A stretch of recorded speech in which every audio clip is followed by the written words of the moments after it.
હવે જે પ્રકારે હાલ કેટલાક વરસાદી માહોલ અને તેનો એંધાણ દેખાઈ રહ્યા છે, ત્યારે જોવામાં આવે તો ધીમે ધીમે આગળ જે છે તે આ સિસ્ટમ વધી રહી છે।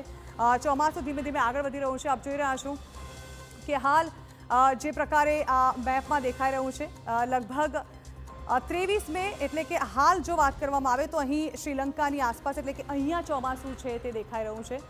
ત્યારબાદ ધીમે ધીમે આગળ વધી અને 26 મેની આસપાસ, આમ તો 1 જૂનની આસપાસ કેરળમાં પહોંચતું હોય છે, પરંતુ આ વખતે 26 મેની આસપાસ જ કેરળમાં ચોમાસું જે છે તે પહોંચી શકે છે। ત્યારબાદ વાત કરવામાં આવે તો તે થોડું આગળ વધી 5મી જૂન સુધી કર્ણાટક પહોંચી શકે તેવી સંભાવના છે। ત્યારબાદ 10મી જૂનની આસપાસ તે મુંબઈ પહોંચી શકે અને ધીમે ધીમે આગળ વધી અને 15મી જૂન સુધી ગુજરાતમાં તેની એન્ટ્રી થઈ શકે છે। એટલે હવામાન નિષ્ણાંતોનું કહેવું છે, હવામાન વિભાગ પણ વારંવાર કહી રહ્યું છે કે દેશમાં ચોમાસું વહેલું બેસે તેવી સંભાવના ચોક્કસથી છે, પરંતુ તે ધીમે ધીમે આગળ વધશે, એટલે કે ચોમાસું ગુજરાત આવવામાં હજુ પણ 15 જૂન સુધીનો સમય લે તેવી સંભાવના હાલ જોવા મળી રહી છે।